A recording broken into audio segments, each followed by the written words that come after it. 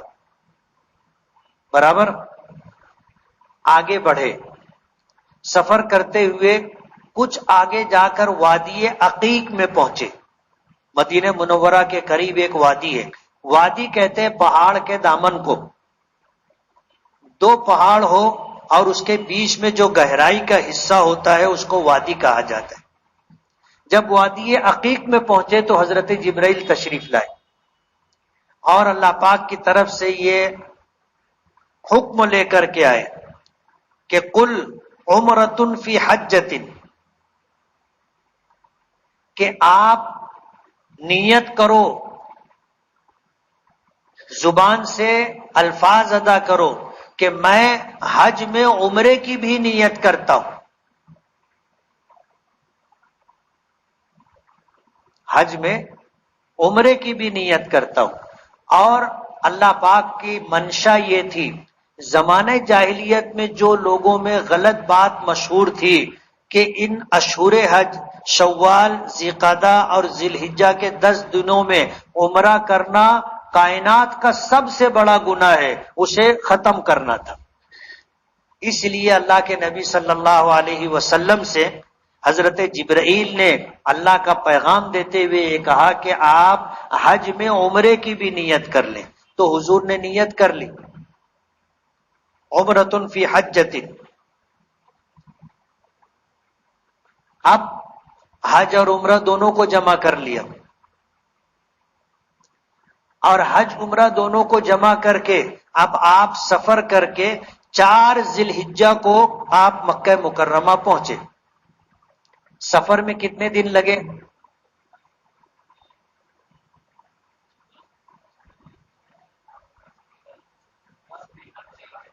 آپ لوگ توجہ سے نہیں سن رہے، میں بہت سمیٹ کر کے بات کرنا چاہتا ہوں تاکہ آپ کو یاد رہے۔ میرا ایک ایک جملہ آپ یاد رکھو۔ میں نے کہا تھا کہ اللہ کے رسول نے مدینے سے حج کا سفر کب شروع کیا تھا؟ 24 ذیقعدہ کو، ظہر کی نماز کے بعد۔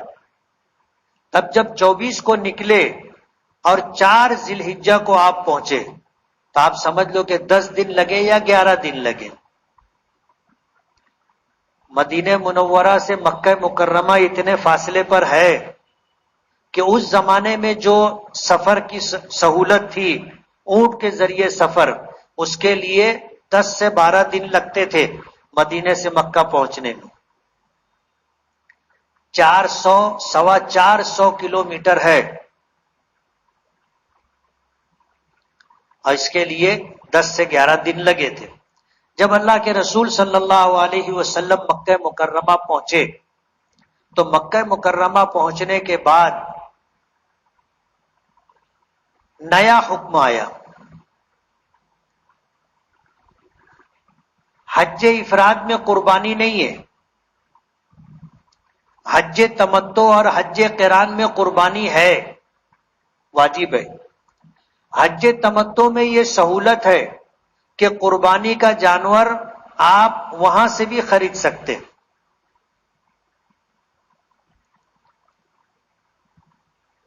مکہ مکرمہ سے۔ حج تمتع میں وہاں خرید کر کے آپ قربانی کریں گے، کوئی بات نہیں۔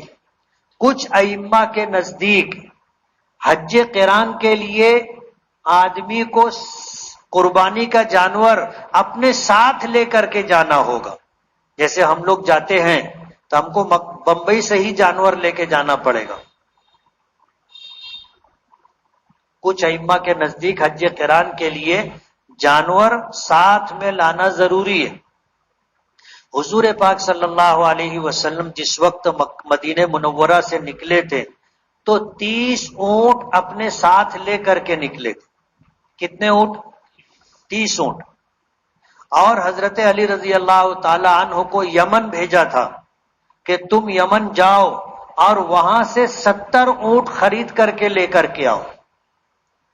تو حضرت علی گئے تھے یمن اور حضور کے لیے 70 اونٹ وہاں سے خرید کر کے لائے تھے، اور آپ نے جب اپنا حج کیا تو ذی الحجہ کی 10 تاریخ کو میدان مینا میں آپ نے اپنی طرف سے کتنے اونٹ ذبح کیے تھے؟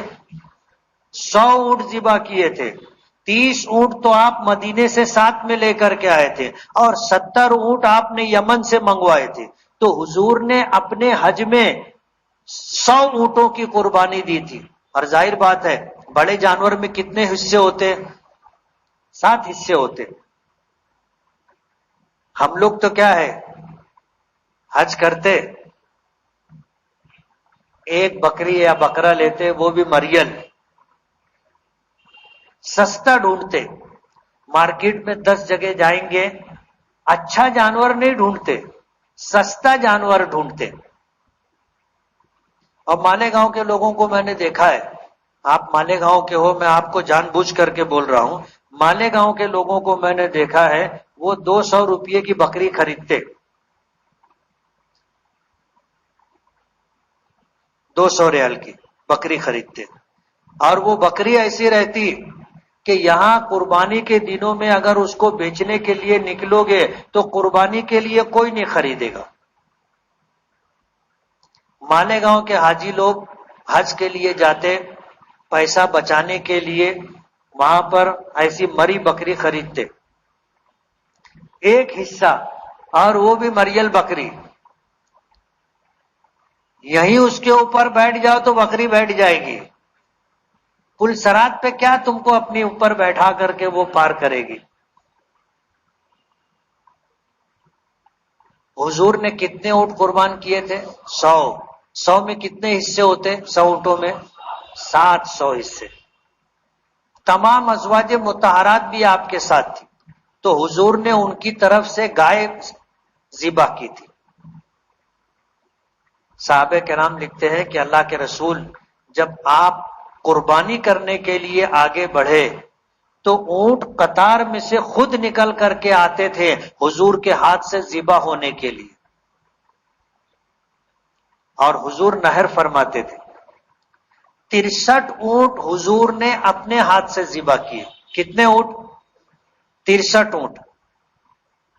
اور بقیہ اونٹوں کو قربانی کی ذمہ داری حضرت علی کو دے دی. صحابہ کرام کہتے ہیں کہ ایک اونٹ جاتا تھا تو دوسرا کون اونٹ رہے گا، وہ 100 کے 100 آگے بڑھنے کی کوشش کرتے تھے. تو ہم لوگ ڈنڈا لے کر کے ان کی گردن میں ایسے لگا کر کے ان کو روکتے تھے. اونٹوں کو اتنی حضور سے محبت تھی، جان دینا کوئی آسان بات نہیں ہے، لیکن حضور کے ہاتھوں سے ذبح ہونے کے لیے اونٹ خود بخود بڑھ کر کے جاتے تھے. حضور نے 100 اونٹوں کی قربانی دی. جب مکہ مکرمہ آپ پہنچے تو آپ نے پہلے عمرہ کیا. جب آپ نے عمرہ کر لیا تو تمام صحابہ نے بھی عمرہ کر لیا. اور تعداد کتنی تھی ان کی؟ 1,24,000. اس میں مرد حضرات بھی تھے، عورتیں بھی تھی، صحابی بھی تھے، صحابیات بھی تھی. جب عمرے کے عمل سے فارغ ہو گئے تو نبی کریم صلی اللہ علیہ وسلم نے حضرت جبرائیل کے کہنے پر، جو اللہ پاک کی طرف سے حکم آیا تھا کہ یہ اعلان کر دو کہ جو لوگ قربانی کا جانور ساتھ میں لے کر کے نہیں آئے ہیں وہ اپنا سر منڈوا کر کے احرام اتار دیں. اب ظاہر بات ہے سب تو جانور قربانی کا ساتھ میں لے کر کے نہیں آئے تھے، حضور لائے تھے اور بھی کچھ لوگ لائے تھے. زیادہ بڑی تعداد ان لوگوں کی تھی جو قربانی کا جانور مدینے سے یا اپنے گھر سے نکلتے ہوئے ساتھ میں لے کر کے نہیں آئے تھے. ایسے لوگوں کو حضور نے فرمایا کہ جن کے ساتھ قربانی کا جانور، ہدی کا جانور نہیں ہے، وہ عمرہ کر چکے ہیں، وہ اپنا سر منڈوا کر کے احرام اتار دیں. صحابہ کرام تذبذب میں تھے کہ یہ نیا حکم ہے. اللہ کے رسول صلی اللہ علیہ وسلم کے سامنے جب یہ بات آئی کہ زمانہ جاہلیت کی جو مشہور بات ہے کہ اشہور حج میں عمرہ کرنا سب سے بڑا گناہ ہے، اب ہم نے تو عمرہ کر لیا، اللہ کا حکم تھا، اب عمرہ کر لینے کے بعد نیا حکم آیا کہ جس کے ساتھ ہدی یعنی قربانی کا جانور نہیں ہے وہ اپنا سر منڈوا کر کے احرام اتار دے. تو صحابہ کرام تھوڑا سا سوچ بچار کر رہے تھے. تو حضور پاک صلی اللہ علیہ وسلم نے فرمایا لو استقبلت مستدبرت ما سقت الہدیہ. بخاری شریف میں حضور کے الفاظ ہیں. حضور نے فرمایا کہ اگر مجھے معلوم ہوتا، اگر مجھے پہلے سے معلوم ہوتا کہ آگے ایسا کوئی نیا حکم آنے والا ہے تو میں ہدی کا جانور مدینے سے ساتھ میں نہیں لاتا، آ کر کے عمرہ کرتا، سر منڈوا کر کے احرام اتار دیتا، اور پھر حج کے لیے حج کا وقت آتا تو احرام باندھ لیتا. لیکن یہ حکم آنے والا ہے مجھے نہیں معلوم تھا، اس لیے میں ہدی کا جانور لے کر کے آیا. میری مجبوری یہ ہے کہ جب تک یہ جانور ذبح نہیں ہوگا وہاں تک میں احرام نہیں اتار سکتا. ظاہر بات ہے ہم لوگوں کا احرام بھی کب اترے گا؟ جب ہم لوگ قیام منا، وقوف عرفات، وقوف مزدلفہ، 10 ذی الحجہ کو ہم جب آئیں گے، آ کر کے بڑے جمرات کی رمی کریں گے، رمی کے بعد جب ہم قربانی کریں گے تب جا کر کے سر منڈوائیں گے اور احرام اترے گا. تو حضور نے فرمایا لو استقبلت مستدبرت ما سقت الہدیہ. اگر مجھے پہلے سے معلوم ہوتا کہ آگے ایسا حکم آنے والا ہے تو میں ہدی کا جانور، قربانی کا جانور مدینے سے ساتھ میں نہیں لاتا. حضور نے یہ بات فرمائی. صحابہ کرام جن کے پاس ہدی کے جانور نہیں تھے انہوں نے اپنا سر منڈوایا، احرام اتار دیا. اللہ کے رسول صلی اللہ علیہ وسلم اور اس سفر میں جو لوگ ہدی اور قربانی کا جانور ساتھ میں لے کر کے آئے تھے وہ احرام کی حالت میں رہے، حج کا انتظار کرتے رہے. جب حج کے ایام آئے تو پھر مکے سے نکلے منا گئے، منا سے نکلے عرفات گئے، عرفات سے نکلے مزدلفہ آئے، مزدلفہ سے نکلے منا آئے، منا آنے کے بعد بڑے شیطان کو کنکری ماری، قربانی کی، اس کے بعد اپنا سر منڈوا کر کے احرام اتار دیا. حضور کا حج آپ نے سنا. امام اعظم ابو حنیفہ رحمۃ اللہ علیہ، امام مالک رحمۃ اللہ علیہ فرماتے ہیں کہ حج افراد افضل ہے. لوگوں نے پوچھا کیوں؟ کہا کہ اس لیے کہ جب حضور مدینہ پاک سے نکلے تھے اور ذوالحلیفہ پہنچے تھے تو آپ نے کیا نیت کی تھی؟ حج کی نیت کی تھی. اور جو آدمی میقات سے حج کی نیت کرے تو اس کا حج حج افراد ہوتا ہے، اس لیے حج افراد افضل ہے. امام شافعی، امام احمد ابن حنبل رحمۃ اللہ علیہ فرماتے ہیں کہ اللہ کے رسول جب ذوالحلیفہ سے آگے بڑھے اور وادی عقیق میں پہنچے تو حضرت جبرائیل نے آ کر کے اللہ کا پیغام دیا کہ آپ اس حج میں عمرے کی بھی نیت کر لیں. تو اللہ کے رسول صلی اللہ علیہ وسلم نے عمرے کی بھی نیت کر لی. احرام کتنا تھا؟ ایک احرام میں حج عمرہ دونوں کو جمع کیا. امام اعظم ابو حنیفہ رحمۃ اللہ علیہ فرماتے ہیں کہ ایک احرام میں دونوں عبادتوں کو جمع کیا تو یہ حج قران ہو گیا. تو حضور نے کون سا حج کیا؟ حج قران کیا، اس لیے حج قران افضل ہے. امام شافعی، امام احمد ابن حنبل رحمۃ اللہ علیہ فرماتے ہیں کہ جب حضور مکہ مکرمہ پہنچے اور عمرہ کر لیا، عمرے کے بعد آپ نے فرمایا کہ جن کے پاس ہدی کا جانور نہیں ہے وہ سر منڈوا کر کے احرام اتار دیں، اور اگر مجھے معلوم ہوتا تو میں ہدی کا جانور ساتھ میں نہیں لاتا، میں بھی عمرہ کرتا، بال منڈوا کر کے احرام اتار دیتا. تو حضور کی چاہت تھی، یہ حضور کی چاہت تھی. اس لیے امام شافعی، امام احمد ابن حنبل رحمۃ اللہ علیہ فرماتے ہیں حج تمتع افضل ہے. اس سے آپ سمجھ سکتے ہو کہ ائمہ اربعہ میں جو عبادات کو لے کر کے مسائل میں جو اختلاف ہے کہ یہ حنفی ہے، یہ شافعی ہے، یہ حنبلی ہے، یہ مالکی ہے، تو یہ حضور کا عمل دیکھ کر کے انہوں نے فیصلہ کیا ہے. اپنی طرف سے کسی نے کوئی بات نہیں کہی ہے. ابھی آپ دیکھو حضور نے کتنا حج کیا تھا؟ ایک حج کیا تھا، اور 3 طرح کی بات سامنے ہے. امام مالک فرماتے ہیں کہ حضور نے احرام باندھا تو حج کی نیت کی تھی، اس لیے حج افراد افضل ہے. امام اعظم ابو حنیفہ رحمۃ اللہ علیہ فرماتے ہیں کہ حضور نے ایک احرام میں دونوں عبادتوں کو ادا کیا، عمرہ بھی اور حج بھی، اور حضور نے جو حج کیا تھا وہ قران تھا، اس لیے حج قران افضل ہے. امام شافعی اور امام احمد ابن حنبل فرماتے ہیں کہ اللہ کے رسول صلی اللہ علیہ وسلم کا یہ فرمان ہے کہ اگر مجھے معلوم ہوتا کہ آگے ایسا حکم آنے والا ہے تو میں ہدی کا جانور نہیں لاتا، عمرہ کرتا، سر منڈواتا، احرام اتار دیتا. تو حضور کی چاہت یہ تھی کہ حضور ایک احرام میں عمرہ کرے، پھر حج کا وقت آئے تو حج کا احرام باندھ کر کے آپ حج کریں، اس لیے حج تمتع افضل ہے. سمجھ میں آ رہی بات؟ تو یہ چاروں ائمہ کے درمیان جو اختلاف ہے، مسلک جس کو کہتے ہیں کہ ہم حنفی مسلک، شافعی مسلک، حنبلی مسلک، مالکی مسلک، تو یہ ہر ایک نے حضور کے عمل کو بنیاد بنایا ہے. کسی نے اپنی طرف سے کوئی بات نہیں کہی، حضور کے عمل کو بنیاد بنایا. علماء نے لکھا ہے کہ یہ 4 مسلک جو بنے ہیں یہ بھی اللہ پاک کی منشا ہے، اور اللہ پاک یہ چاہتے ہیں کہ حضور کا ہر عمل جو آپ نے کیا ہے قیامت تک اس پر عمل کرنے والے لوگ رہے.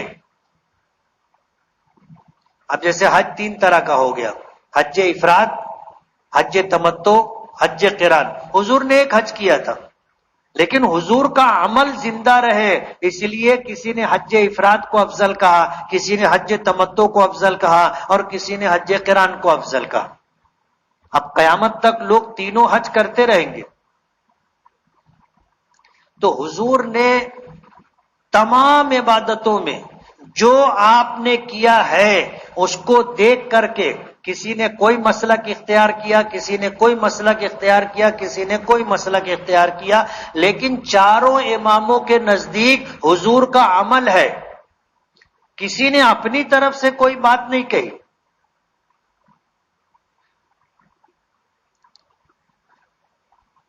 اب جن لوگوں نے حضور کے ساتھ حج کیا تھا اور ہدی کا جانور نہیں لائے تھے، انہوں نے عمرہ کر لیا، سر منڈوا کر کے احرام اتار دیا.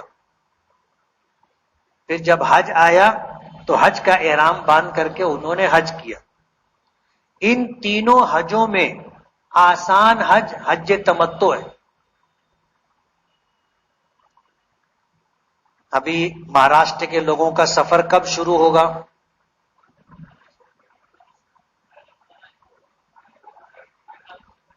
18 جون. وہاں سے حج میں کتنے دن باقی رہیں گے؟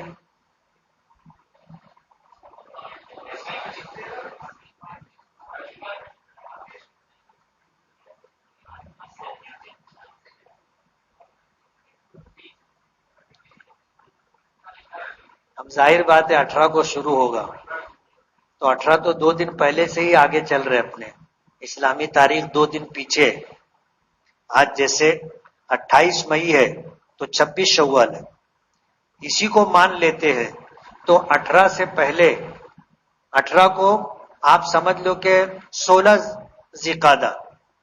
اب 16 ذی-القعدہ ہے تو وہاں سے آپ سمجھ لو کہ 15 دن یہ، اور پھر اس کے بعد 10 دن وہ. کتنے دن ہوئے؟ 25 دن.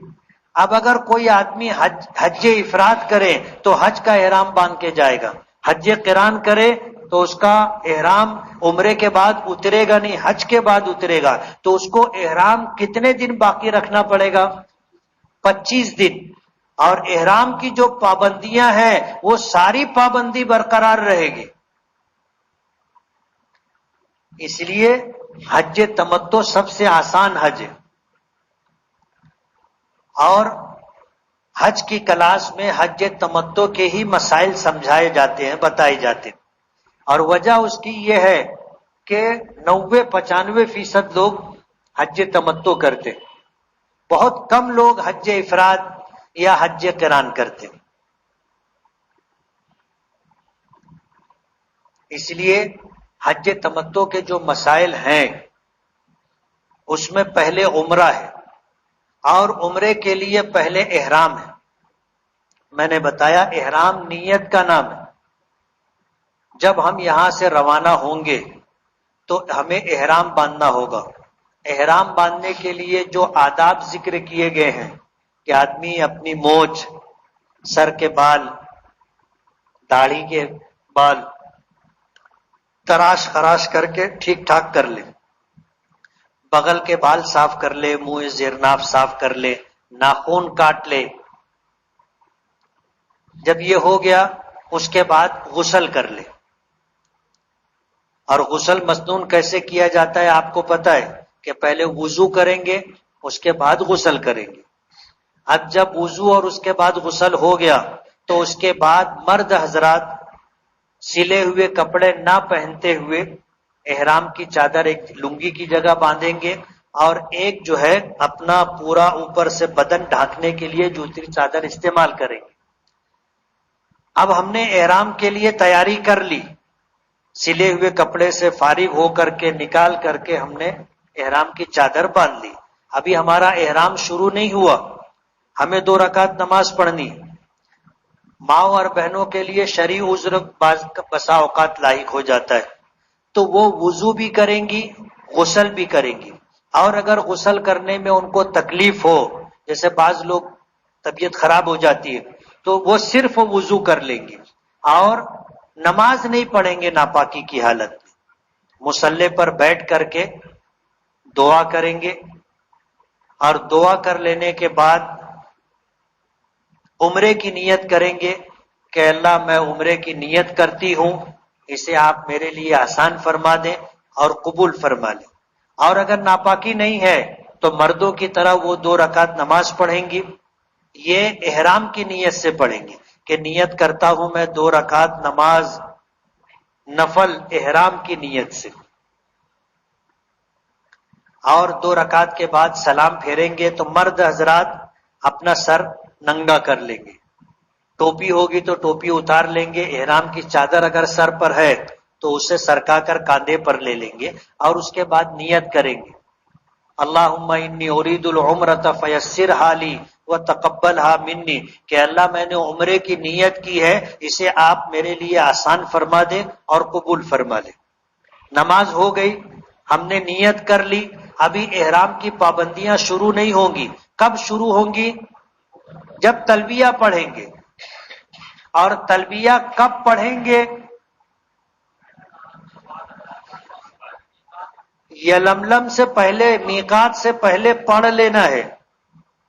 نبی کریم صلی اللہ علیہ وسلم نے حج کیا تھا، آپ نے تلبیہ کہاں پڑھا؟ 3 طرح کی روایت ہے. بعض لوگ کہتے ہیں کہ اللہ کے رسول صلی اللہ علیہ وسلم نے حج کی نیت کی تھی اور نماز پڑھی تھی، حج کی نیت کی تھی اور آ کر کے اپنی سواری پر بیٹھ گئے تھے، اور جب آپ کی اونٹنی آپ کو لے کر کے اٹھی تو آپ نے تلبیہ پڑھا. بعض لوگ کہتے ہیں کہ اللہ کے رسول صلی اللہ علیہ وسلم نے نماز پڑھی، سلام پھیرا تھا، نیت کی اور تلبیہ پڑھ لیا تھا. اور کچھ لوگ کہتے ہیں کہ اللہ کے رسول صلی اللہ علیہ وسلم جب آپ کی اونٹنی آپ کو ذوالحلیفہ سے لے کر کے چلی اور میقات آنے لگا تو آپ نے تلبیہ پڑھا. اب ظاہر بات ہے 3 طرح کی روایتیں. علماء نے لکھا کہ اللہ کے رسول صلی اللہ علیہ وسلم نے جس وقت نماز پڑھی تھی اس وقت جو آپ کے قریب تھے انہوں نے آپ کو تلبیہ پڑھتے ہوئے سنا تو انہوں نے کہا کہ حضور نے نماز مکمل کی، حج کی نیت کی اور تلبیہ پڑھا.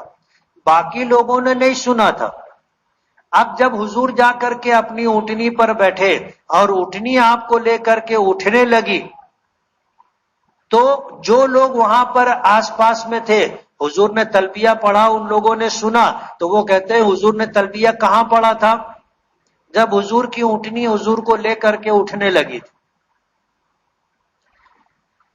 اب جب میقات آیا حضور نے پھر تلبیہ پڑھا تو وہاں جو آس پاس لوگ تھے انہوں نے کہا کہ ہم نے اپنے کانوں سے سنا ہے حضور نے کہاں تلبیہ پڑھا تھا؟ میقات کے پاس۔ تینوں اپنی بات میں سچے ہیں۔ اب حضور کا یہ عمل 3 طرح سے منقول ہے ہم لوگوں کے پاس، ہمارے لیے آسانی ہو گئی، آسانی ہو گئی کہ ہم اگر جو ہے نماز کے فوراً بعد تلبیہ نہ پڑھیں تو بھی احرام کی پابندیاں شروع نہیں ہوگی، ہمارے لیے آسانی ہے۔ ہم لوگ جہاز میں بیٹھ گئے، جہاز جب رن وے پر چلا، اوپر اٹھا، ہم جب بھی تلبیہ نہیں پڑھے تو بھی چلے گا، لیکن آخری جب اعلان ہوگا کہ اب یلملم میقات آنے والا ہے، جہاز میں اعلان ہوتا ہے، جو حج فلائٹ ہوتا ہے اس میں اعلان ہوتا ہے، اور جو شیڈول فلائٹ ہوتا ہے اس میں بھی اعلان ہوتا ہے۔ حج فلائٹ میں تو خاص طور پر اعلان ہوتا ہے اس لیے کہ اس میں سب حاجی رہتے ہیں، تو ہم وہاں بھی تلبیہ پڑھ سکتے ہیں۔ بہتر یہ ہے کہ ہمیں جس میں آسانی لگے ہمیں وہ کر لینا چاہیے، سب کا مزاج اور طبیعت ایک جیسی نہیں ہوتی۔ اب جب ہم نے تلبیہ پڑھ لیا، لبیک اللہم لبیک لبیک لا شریک لک لبیک ان الحمد والنعمت لک والملک لا شریک لک، اب احرام شروع ہو گیا۔ اب احرام شروع ہو گیا تو احرام کی ساری پابندیاں ہمارے ساتھ لاحق ہو گئی۔ ہم بستری نہیں کر سکتے، ہم بستری کی بات نہیں کر سکتے، ہم بستری کے لیے اشارہ کنایا نہیں کر سکتے جو میاں بیوی کے درمیان ہوتا ہے، اور سب کا الگ الگ ہوتا ہے، پتہ ہے نا؟ اشارہ بھی نہیں کر سکتے، خوشبو استعمال نہیں کر سکتے، ناخن نہیں کاٹ سکتے، بال نہیں کاٹ سکتے، بال نہیں توڑ سکتے، مرد حضرات سلا ہوا کپڑا نہیں پہن سکتے، سر نہیں ڈھانک سکتے، مرد ہو یا عورتیں ہیں خوشبو نہیں لگا سکتے، مرد حضرات دستانہ نہیں پہن سکتے، موزہ نہیں پہن سکتے، عورتیں دستانہ اور موزہ پہن سکتی، عورتیں اپنا چہرہ نہیں ڈھانک سکتی، چہرہ کھلا رکھنا پڑے گا۔ یہ احرام کی پابندیاں ہیں۔ خوشبو استعمال نہیں کر سکتے، خوشبودار چیز سونگھ نہیں سکتے، خوشبودار چیز کھا پی نہیں سکتے، یہ پابندیاں ہیں۔ اب احرام کی پابندیاں شروع ہو گئی۔ ہم لوگ جدہ پہنچے، جہاز سے اتر گئے، اب یہاں سے بس کا سفر رہے گا، اللہ سفر کو آسان کر دے۔ جدہ پہنچنے کے بعد کبھی بہت زیادہ وقت لگ جاتا ہے مکہ نکلنے کے لیے، کبھی جلدی بھی ہو جاتا ہے۔ جب بہت زیادہ ہجوم ہو جاتا ہے تو بسیں کم پڑ جاتی، تو 2 گھنٹہ 4 گھنٹہ 10 گھنٹہ 12 گھنٹہ 20 گھنٹہ 24 گھنٹہ ایئرپورٹ پر رکنا پڑتا ہے۔ اب وہ ہر ایک کے نصیب کی بات ہے، کسی کو فوراً بس مل جاتی اور کسی کو 24 گھنٹہ رکنا پڑتا۔ اب یہاں جب ہم لوگ بس سے نکلیں گے مکہ جانے کے لیے تو مکے میں داخل ہونے کے لیے غسل کرنا مسنون ہے۔ اللہ کے نبی صلی اللہ علیہ وسلم جب مکہ مکرمہ کے قریب پہنچے تو آپ مسجد ایک مقام ہے زی طوا پر پہنچے، جو مکے کے باہر میدانی علاقہ تھا، بستی نہیں تھی، وہاں آپ رک گئے تھے۔ وہاں ایک کنواں ہے، اس کنویں کے پانی سے آپ نے غسل کیا تھا۔ احرام کی حالت میں بدن سے میل کچیل دور کرنا احرام کی پابندیوں میں ہے، دور نہیں کر سکتے۔ سر سے جوں نہیں نکال سکتے، خدا نہ خواستہ کپڑوں میں جو ہوں تو وہ جو بھی نہیں نکال سکتے، پابندیوں میں یہ چیزیں۔ تو یہ جو غسل حضور نے فرمایا تھا اس میں بدن کو آپ نے ملا نہیں تھا، صرف آپ نے وضو کیا اور بدن پر پانی بہا لیا۔ تو اگر جدے میں آپ کو موقع ملے، وہاں حمام وغیرہ ہوتے ہیں، تو آپ وہاں پر غسل کر لیں، مگر یاد رکھیں صابن استعمال احرام کی حالت میں، خوشبو استعمال کرنا منع ہے۔ عام طور پر صابن خوشبودار ہوتا ہے، زمانہ بہت ترقی کر گیا، خوشبودار ہوتا ہے، لیکن بغیر خوشبو کا بھی صابن ملتا ہے، لیکن ہمیں غسل میں صابن استعمال نہیں کرنا ہے، اس لیے کہ غسل میں ہم نے صابن استعمال کیا تو بدن کا میل کچیل تو نکلے گا، اور اس کی اجازت نہیں، اس لیے جسم پر صرف پانی بہا لیں گے۔ احرام کی حالت میں یہ دھیان رہے کہ جب بیت الخلا سے آدمی نکلتا ہے تو اس کا ہمیشہ کا معمول اور عادت ہے کہ ہاتھ صابن سے دھوتے ہیں، سب دھوتے ہیں نا، تو بے خیالی میں کیا ہوتا ہے کہ آدمی جب بیت الخلا سے نکلتا تو وہاں پر جو ہے ہینڈ واش رکھا رہتا ہے، اور وہ بہت اچھی خوشبو والا ہوتا ہے، اگر آپ نے جو ہے وہ لے کر کے تو دم واجب ہو جائے گا، یاد رہے گا۔ دھوکہ یہیں پہ ہوتا ہے، آدمی کی عادت ہوتی ہے بیت الخلا سے نکلے تو وہاں پر انتظام رہتا ہے، آدمی جو ہی ہینڈ واش استعمال کیا کہ اس کے اوپر دم واجب ہو گیا۔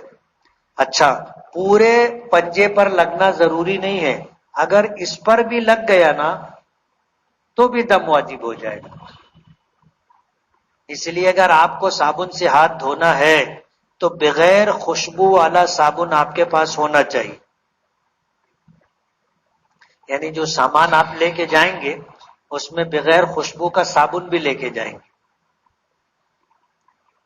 تو جدہ میں آپ غسل کر لیں، جسم پر پانی بہا لیں، اس نیت سے کہ مکہ مکرمہ میں داخل ہونے کے لیے غسل کرنا مسنون ہے، اللہ کے نبی صلی اللہ علیہ وسلم نے غسل فرمایا تھا۔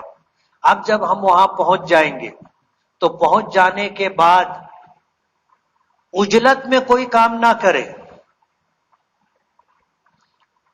ذوق اور شوق اپنی جگہ، لیکن عجلت میں کوئی کام نہ کرے۔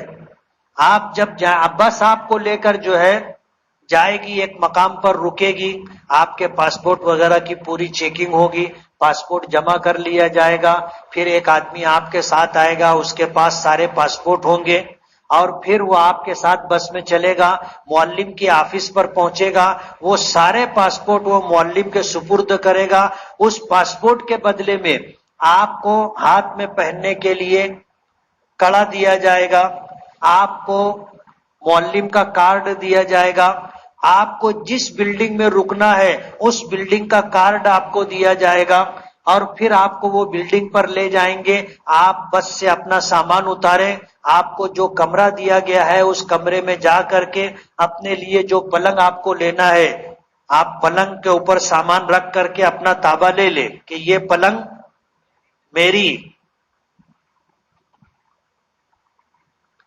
اس کے بعد اب آپ کو عمرے کے لیے جانا ہے۔ کچھ لوگ ایسے ہوں گے جو پہلے سے وہاں جا چکے ہیں، ان کو معلومات ہے، تو وہ لوگ جو ہے بس اکیلے بھاگنے کے چکر میں ہوتے، ان سے یہ گزارش ہے کہ آپ کو اگر معلومات ہے، آپ نے پہلے حج یا عمرہ کر لیا ہے، تو جو پہلی مرتبہ اس سفر میں آپ کے ساتھ ہیں، آپ ان کو ساتھ میں لے لیں، ان کی رہنمائی کریں۔ ظاہر بات ہے انہوں نے عمرہ کیا اور آپ کے بتانے سے انہوں نے عمرہ کیا، آپ کی رہنمائی سے انہوں نے عمرہ کیا، آپ ساتھ ساتھ میں تھے، ہمارا عمرہ قبول نہیں ہوا، ان کا اگر قبول ہوا تو اپنی بھی نکل پڑے گی، سمجھ رہے ہو؟ پتہ نہیں کس کا عمل اللہ کی بارگاہ میں قبول ہو جائے، اس لیے جو ہے جن کا پہلا سفر ہے ان کی مدد کریں، آپ ان کی رہنمائی کریں۔ اور جب آدمی حج اور عمرے میں جاتا ہے نا تو اس کی عجیب کیفیت ہوتی، میں بتلا نہیں سکتا، ہر آدمی کی عجیب کیفیت ہوتی ہے۔ کسی کے اوپر رقت طاری ہو جاتی ہے وہ روتا ہی رہتا ہے.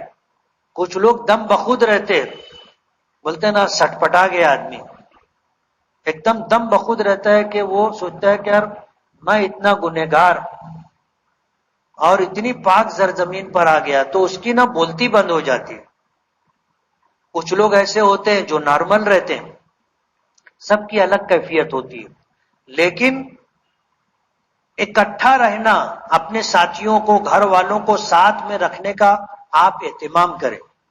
سیانے نہ بنے، میرا لفظ یاد رکھیں، سیانے نہ بنے.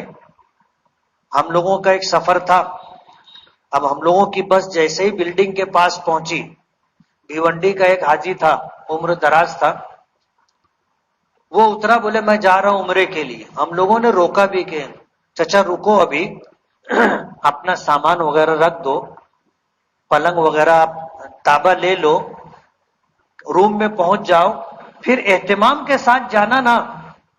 بولے نہیں نہیں مجھ کو سب معلوم ہے. وہ نہیں مانا، بار بار سمجھانے روکنے کے بعد بھی رکنے کے لیے تیار نہیں ہوا، چلا گیا عمرہ کرنے کے. اب سارے حاجیوں کا سامان اترا، سب کا سامان کمرے تک گیا، سب پورے سیٹل ہو گئے. سیٹل ہونے کے بعد گروپ گروپ بنا کر کے لوگوں کو ہم نے نکالنا شروع کیا. گئے. اب مسجد حرام سارے دروازے ایک جیسے لگتے، آدمی گھستا کدھر سے ہے دھیان نہیں دیتا، گیٹ کا نام کیا ہے، نمبر کیا ہے، دھیان نہیں دے. عجیب کیفیت ہوتی ہے، ان چیزوں پر آدمی کا دھیان جاتا نہیں ہے. بس اس کو تو یہ لگتا ہے کہ یار میں آیا عمرے کے لیے، اور یہی ایک دھن سوار رہتی ہے، کچھ سمجھ میں آتا نہیں. اب وہ اندر داخل ہو گیا، اس کے بعد بیت اللہ کا طواف کیا، صفا مروہ کی صحیح کیا. اب اس کو نکلنا ہے. اب ظاہر بات ہے جس دروازے سے آیا ہے اسی دروازے سے نکلے گا تو اس کو لگے گا کہ ہاں یہی راستہ روڈ ہے، اور یہ روڈ پہ اپنے آگے جائیں گے، ایسے گھومیں گے تو اپنی بلڈنگ آ جائے گی. اب اگر بجائے اس گیٹ کے نکلنے کے ادھر سے نکلا تو بس وہ بلڈنگ پہ نہیں پہنچ پاتا. اچھے اچھے سیانے لوگ نہیں پہنچ پاتے. مالیگاؤں میں نہال صاحب گزرے، پتہ ہے نا آپ لوگوں کو، کیسے تھے وہ؟ مالیگاؤں میں سب سے زیادہ حج پر گئے تھے، ان کے ساتھ بھی ایسے ہی ہو گیا تھا کہ مسجد حرام میں گئے، عمرہ کر کے نکلے، تب وہ بلڈنگ ہی ڈھونڈ رہے تھے، جا رہے آ رہے، جا رہے آ رہے، جا رہے آ رہے.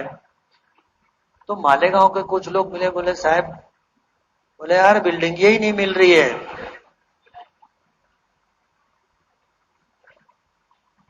تو ان کے پاس بلڈنگ کا کارڈ تھا، اور کارڈ سے پھر پتا چلا کہ بھائی فلاں جگہ بلڈنگ ہے. وہاں لے جا کے بتایا کہ صاحب یہ بلڈنگ تمہاری ہے. تو اچھے اچھے لوگ بھٹک جاتے. اس لیے جانکار لوگوں کے ساتھ جاؤ گے تو آسانی رہے گی، آدمی بھٹکے گا نہیں.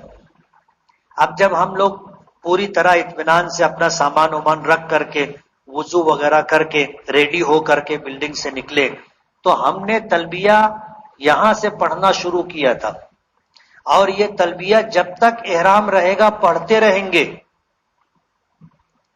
جہاز میں بھی پڑھتے رہیں گے، جدہ میں بھی پڑھتے رہیں گے، بس میں بھی پڑھتے رہیں گے، مکے میں بھی پڑھتے رہیں گے. جب عمرے کے لیے ہم لوگ نکلیں گے تو بھی تلبیہ پڑھتے ہوئے جائیں گے، دیوانہ وار، لبیک اللہم لبیک، آواز سے پڑھنے کا. ہماری ماؤں اور بہنوں کی آواز پردہ ہے، اس لیے وہ آہستہ آہستہ پڑھیں گی، اور مرد حضرات کو آواز سے پڑھنے کا. یہ دیوانگی ہے. حج کا سفر عاشقانہ سفر ہے، اس لیے جو ہے دیوانوں کی طرح آدمی یہ سفر کرتا ہے. کسی کو سمجھ میں آئے نہیں آئے، اچھا لگے نہیں لگے، اپنا کام کیا ہے؟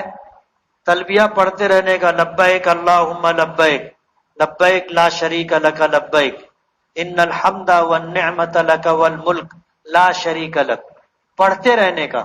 حضور نے فرمایا بہترین حج اور عمرہ بہترین حج وہ ہے جس میں زیادہ سے زیادہ تلبیہ پڑھا جائے اور زیادہ سے زیادہ قربانی کی جائے. اب زیادہ قربانی تو اپنے کر نہیں سکتے، اپنے کو تو پیسہ جو لے کر کے گئے ہیں اپنے کو خریدی کرنا ہے، تو قربانی میں تو زیادہ پیسہ ڈالیں گے نہیں اپنے، تو کم سے کم تلبیہ تو زیادہ سے زیادہ پڑھے، اس میں تو پیسہ لگتا نہیں ہے. اب تلبیہ پڑھتے ہوئے ہم لوگ گئے. علماء نے لکھا ہے کہ بیت اللہ پر جو پہلی نظر پڑتی ہے، جو دعا مانگو وہ قبول ہوتی، جو دعا مانگو وہ قبول ہوتی. اور ظاہر بات ہے کہ پہلی نظر کتنی رہتی ہے، اس لیے اب جب ہم مسجد حرام میں داخل ہوں گے سامنے بیت اللہ نظر آئے گا. اب چلتے چلتے اگر ہم نے دیکھ لیا تو دعا مانگنے کا موقع ختم ہو جائے گا. اس لیے اپنی نظر جھکا کر کے رکھیں. مسجد میں داخل ہوں، دعا پڑھے، بسم اللہ والصلاۃ والسلام علی رسول اللہ، اللہم اغفر لی ذنوبی وافتح لی ابواب رحمتک. مسجد میں داخل ہوں، تلبیہ پڑھتے رہیں، نظر نیچے رکھیں. ذرا سی ایسے اٹھاؤ گے بس سامنے بیت اللہ دکھ جائے گا، اس لیے نظر نیچے رکھ کر کے آپ چلتے رہیں تلبیہ پڑھتے ہوئے. جب آپ چھت والے حصے سے نکل کر کے مطاف میں آ جائیں گے، جو کھلا ہوا حصہ ہے، وہاں آنے کے بعد جو آنے جانے کا راستہ ہے اس سے ہٹ کر کے، ادھر ادھر ہٹ کر کے آپ رکیں اور تھوڑا سا ماحول بنائیں، ماحول بنائیں، دعا کرنا شروع کرے. فوراً دل دعا میں شامل نہیں ہوتا، اس لیے تھوڑی دیر تک دعا مانگتے رہے، اور جب اپنے کو لگے کہ اب دل بھی دعا میں شامل ہو گیا ہے اور اب رونا آنے لگا ہے، رقت پیدا ہونے لگی ہے، تو پھر نظر اٹھا کر کے بیت اللہ کو دیکھے اور جو اپنے کو مانگنا ہے مانگ لے. الگ الگ لوگوں نے الگ الگ دعا مانگی. امام اعظم ابو حنیفہ رحمۃ اللہ علیہ نے کیا دعا مانگی تھی پتہ ہے؟ دعا مانگی تھی، جیسے ہی بیت اللہ پر نظر پڑی تو دعا مانگی کہ اے اللہ زندگی میں جب بھی جہاں کہیں بھی جو دعا مانگوں وہ قبول کر.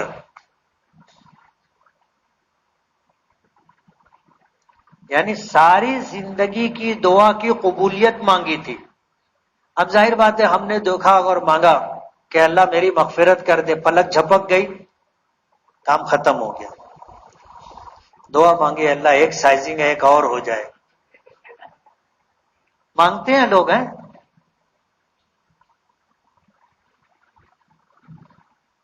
دعا ایسی مانگنی چاہیے جو جامع ہو،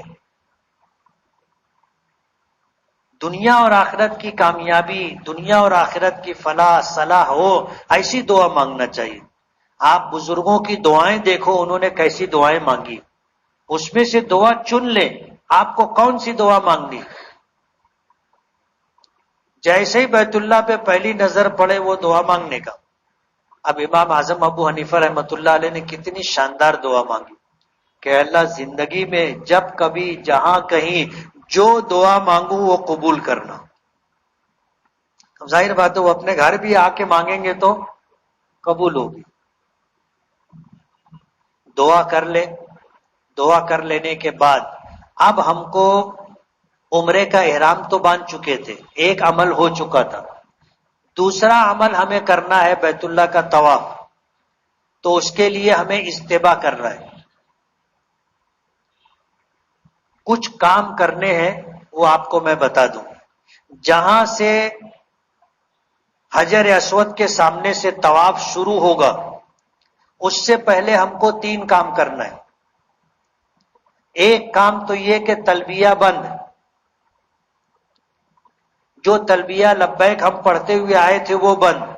دوسرا ہم کو اجتباء کرنا ہے، سیدھے کاندھے کی چادر سرکا کر کے بغل میں سے لے کر کے بائیں کاندھے پر ڈال لینا ہے. بعض لوگ بمبئی سے اجتباء کر لیتے ہیں، جبکہ اجتباء کا یہ عمل طواف کے ساتھ مخصوص ہے. اس لیے اس سے پہلے استباء نہیں کرنا ہے. استباء کب کرنا ہے؟ جب طواف شروع کرنا ہے. پہلا کام تلبیہ بند، دوسرا استباء، اور تیسرا نیت کہ اللہ میں عمرے کے لیے تیرے گھر کے طواف کی نیت کرتا ہوں 7 چکر کی، تو اسے میرے لیے آسان فرما دے اور قبول فرما لے. تو طواف شروع کرنے سے پہلے کتنے کام کرنے ہیں؟ 3 کام کرنا ہے. پہلا کام تلبیہ بند، دوسرا کام استباء سیدھا کاندھا کھولیں گے، تیسرا کام نیت کریں گے. اب 3 کام طواف شروع کرنے سے پہلے. اب جب ہم وہاں پر پہنچے، ہمیں طواف شروع کرنا ہے، تو پھر 3 کام کرنا ہے. پھر 3 کام کرنا ہے. حجر اسود کا استلام کرنا ہے. بوسہ نصیب والوں کو ملتا ہے. بوسے کا بدل اور ثواب میں اسی کے برابر استلام. اپنے ہاتھوں کو بیت اللہ حجر اسود کی طرف رخ کریں گے، ایک کام. دوسرا اپنا ہاتھ حجر اسود کے ایسے سامنے مقابل لائیں گے، اور اس کے بعد دعا پڑھیں گے. کیا پڑھیں گے؟ بسم اللہ اللہ اکبر وللہ الحمد. اور اس کے بعد ہاتھ کو بوسہ دیں گے، اور وہیں پر کھڑے کھڑے ایسے گھوم جائیں گے، بایاں ہاتھ بایاں کاندھا بیت اللہ کی طرف. اب یہاں سے ہم لوگ طواف شروع کریں گے. طواف کے کتنے چکر ہوتے؟ 7. کم تو نہیں رہتے نا؟ کتنے چکر ہیں؟ 7. 7 چکروں کا نام طواف ہے. ہم لوگ گئے گروپ لے کر کے بلڈنگ میں، ایک مرتبہ عشاء کے بعد طواف کرنے جانا تھا. گروپ بنا، اب کچھ نئے لوگ تھے تو ساتھ میں جانے کے لیے تیار ہوئے. ہم لوگ لفٹ سے نیچے آئے، ریسیپشن میں اور لوگ بھی تھے. مسئلہ مسائل چالو ہوا، میں رک گیا. ان لوگ کو بے چینی ہونے لگی، تو ان کو میں نے کہا تم لوگ آگے بڑھو، میں آتا ہوں. وہ لوگ گئے، مجھ کو جانے میں تھوڑی دیر ہو گئی. جب میں جانے لگا تو وہ لوگ واپس آ رہے تھے. بولے ہو گیا نا؟ بولے طواف ہو گیا؟ بولے ہاں. بولے کتنا طواف ہو؟ بولے 3 طواف ہو گیا. میں حیران ہو گیا، میں یار اتنے وقت میں تو 1 بھی نہیں ہوتا، ان لوگ کا 3 کیسے ہو گیا؟ تو میں ان سے پوچھا کہ میں نے 3 کیسے کیے؟ بولے وہ حجر اسود سے 1 چکر مارے 1 طواف، دوسرا چکر مارے 2 طواف، تیسرا چکر مارے 3 طواف. ارے میں نے 7 چکر کو 1 طواف بولتے، تم تو 1 ہی چکر کو 1 طواف بول رہے. چلو واپس. 7 چکر ہوتے. احرام کی حالت میں جب ہم عمرے کے لیے طواف کریں گے یا حج کے لیے طواف کریں گے تو پہلے 3 چکروں میں رمل ہے، یاد رہے گا. پہلے 3 چکر میں رمل. رمل کے معنی آتے ہیں چھوٹے چھوٹے قدم رکھنا، تیزی سے چلنے کی کوشش کرنا، اور اکڑ کر کے چلنا. سمجھ رہے ہو؟ اکڑ کر کے چلنا، پہلوانوں کی طرح. زندگی میں کبھی آدمی چلا نہیں رہتا ہے. وہ بیوی ساتھ میں رہتی، جیسے وہ ایسے کرتا ہے، بولے ہی کیا کر رہے ہو.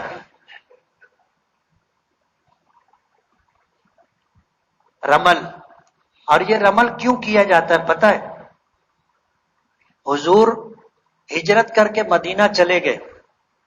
سن 6 ہجری میں جب آپ عمرے کے ارادے سے آئے، حدیبیہ کے مقام پر آپ کو روک دیا گیا اور آپ کو واپس جانا پڑا مدینہ. اور سن 6 ہجری میں آپ عمرے کے لیے آئے. جب آئے تو مکے کے لوگوں میں یہ بات مشہور ہو گئی تھی کہ مدینہ وباؤں والی زمین ہے، بلاؤں والی زمین ہے. یہ لوگ یہاں سے گئے سب پریشان ہیں، سب کو بخار نے دبلا پتلا کر دیا ہے، سب کمزور ہیں.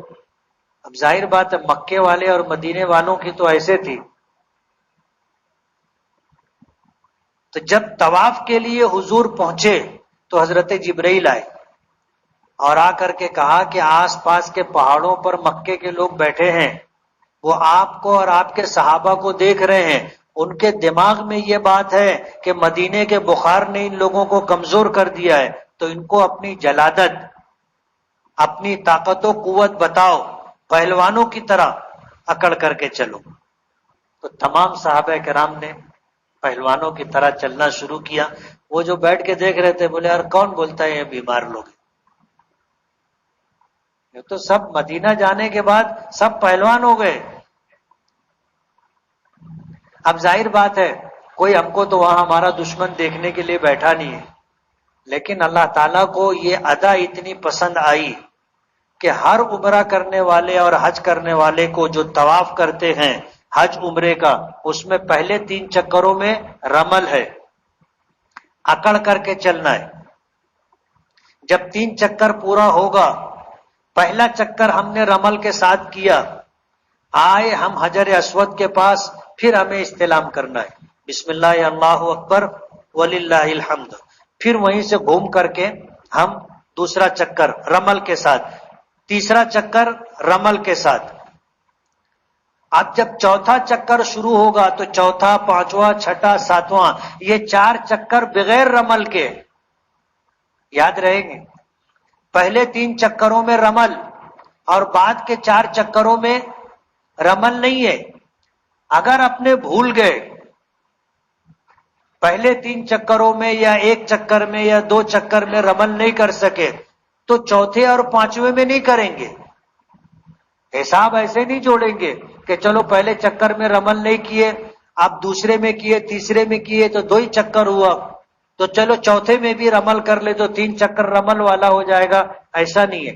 پہلے 3 چکروں میں رمل کریں گے، اگر کر لیے تو ٹھیک، نہیں کیے تو گیا۔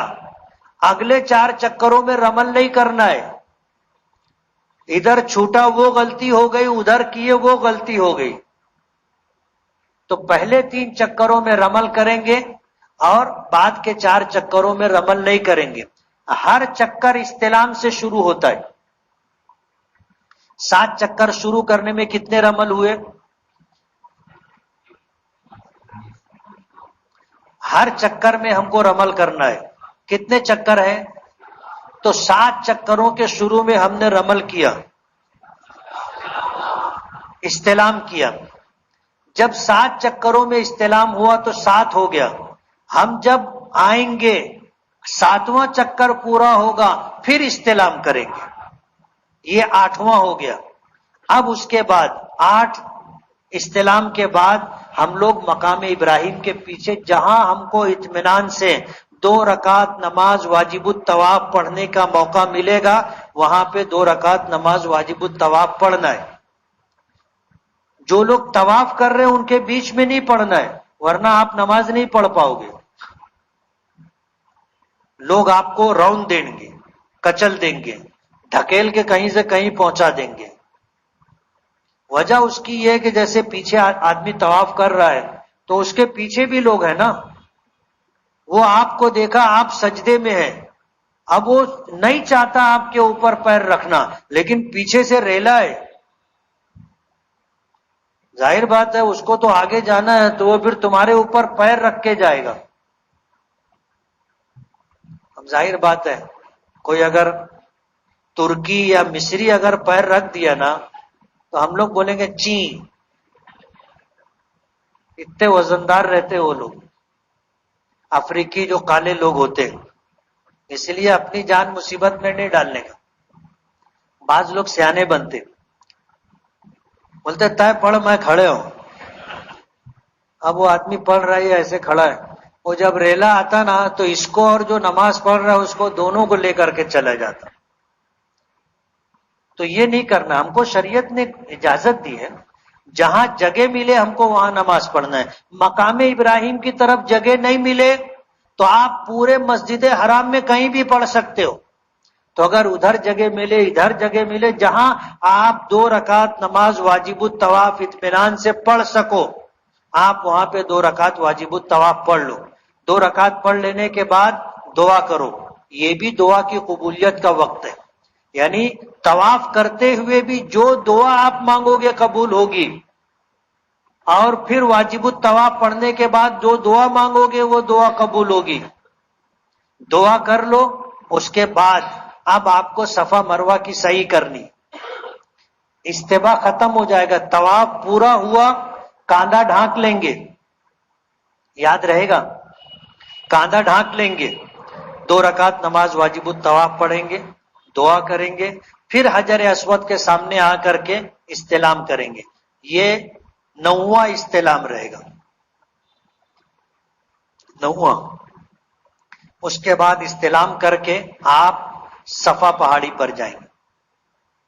صفا جائیں گے اور وہاں جا کر کے آدمی نیت کرے گا کہ اللہ میں عمرے کے لیے صفا مروہ کے درمیان سعی کی نیت کرتا ہوں، 7 چکر کی، اسے تو میرے لیے آسان فرما دے اور قبول فرما لے. قرآن کریم کی آیت ہے ان الصفا والمروۃ من شعائر اللہ فمن حج البیت او اعتمر فلا جناح علیہ ان یطوف بہما ومن تطوع خیرا فان اللہ شاکر علیم. یہ ایک آیت یاد کر لینا، دوسرے پارے میں 3 رکوع میں، اسے یاد کر لینا. نیت کرنا ہے سعی کی. کیا نیت کرنا ہے کہ اللہ میں عمرے کے لیے صفا مروہ کے درمیان سعی کی نیت کرتا ہوں، اسے آپ میرے لیے آسان فرما دے اور قبول فرما لے. اور اس کے بعد صفا سے آپ داہنی طرف کا جو راستہ ہوگا ادھر سے چلنا شروع کرو گے. تھوڑی دور چلو گے، ہرے لائٹ آئیں گے، وہاں سے آپ کو جہاں تک ہرا لائٹ ہے وہاں تک دوڑ کر کے تیزی سے چلتے ہوئے جانا ہے. اور جب ہرا لائٹ ختم ہو گیا پھر وہاں سے آپ کو چلتے ہوئے جانا ہے، دوڑنا نہیں. صفا سے چلیں گے تو چلیں گے، ہرا لائٹ آئے گا تو تیز چلیں گے، دوڑیں گے، ہرا لائٹ ختم ہو جائے گا دوڑنا بند کر دیں گے، پھر چلنا شروع کریں گے. مروہ پر جائیں گے، پھر جا کر کے یعنی جب ہم پہلا چکر شروع کریں گے نا تو ہم دعا کے لیے رخ کریں گے بیت اللہ کی طرف. بیت اللہ نظر آتا ہے صفا سے، دعا کریں گے بیت اللہ کا رخ کر کے، دعا کر کے پھر وہاں سے ہم چلیں گے. اسی طرح مروہ پر جائیں گے. یہ ہم مروہ تک پہنچے تو یہ ایک چکر ہو گیا. حالانکہ اگر دیکھا جائے چکر کس کو بولتے؟ صفا سے چلے صفا پر آئے تو ایک چکر اپنا جو چکر مانا جاتا ہے، لیکن یہ صفا سے مروہ آدھا کلومیٹر ہے. کتنا ہے؟ آدھا کلومیٹر.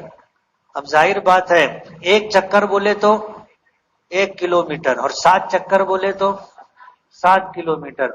اچھے نہیں کر پاتے، تو شریعت نے اسے آسان کر دیا کہ صفا سے آپ مروہ چلے گئے 1 چکر، حالانکہ ہوا آدھا، لیکن شریعت نے اس کو 1 چکر مانا. مروہ سے صفا پر آئے 2، صفا سے مروہ پر گئے، مروہ سے صفا پر آئے، صفا سے مروہ پر گئے، مروہ سے صفا پر آئے اور صفا سے مروہ پر گئے، 7 چکر. یہ ہوا 3.5 چکر، لیکن اس کو 7 چکر مان لیا ہے. جب ہم نے مروہ پر جا کر کے 7واں چکر پورا کر لیا تو صحیح مکمل ہو گئے. اب ہم دعا کریں گے کہ اللہ ہمارے اس عمل کو، عمرے کو قبول فرما لے. جو دعائیں مانگی ہیں وہ دعائیں قبول فرما لے. اور اس کے بعد ہم اپنا سر منڈوا لیں گے، احرام کی ساری پابندی ختم ہو جائے گی. یہ ہے عمرہ. عمرے میں ہے ایک احرام، احرام ہے شرط، اس کے بغیر عمرہ نہیں ہوگا. دوسرا عمل ہے بیت اللہ کا طواف، یہ ہے فرض. اور تیسرا عمل ہے صفا مروہ کی سعی، یہ ہے واجب. اور احرام ختم کرنے کے لیے ہمیں سر منڈوانا پڑے گا. جب ہم سر منڈوا لیں گے تو ہمارا عمرہ مکمل ہو جائے گا. اب ہم اپنے روم پر جا کر کے اچھی طرح صابن سے غسل کر سکتے. اس لیے کہ بال کٹوانے کے بعد احرام ختم ہو جاتا ہے. احرام ختم ہونا مطلب ہے کہ پابندی ساری ختم ہو گئی. اب اس کے بعد ہمیں حج کا انتظار کرنا ہے، اور اس درمیان اگر ہم اور عمرہ کرنا چاہیں تو اور عمرہ بھی کر سکتے ہیں. اس کے لیے احرام باندھنے کے لیے ہم کو حدود حرم سے باہر جانا پڑے گا. انشاءاللہ کل آگے کی تفصیل بتائیں گے. سبحان اللہ و بحمدہ، سبحانک اللہم و بحمدک، نشہد ان لا الہ الا انت، نستغفرک و نتوب الیک.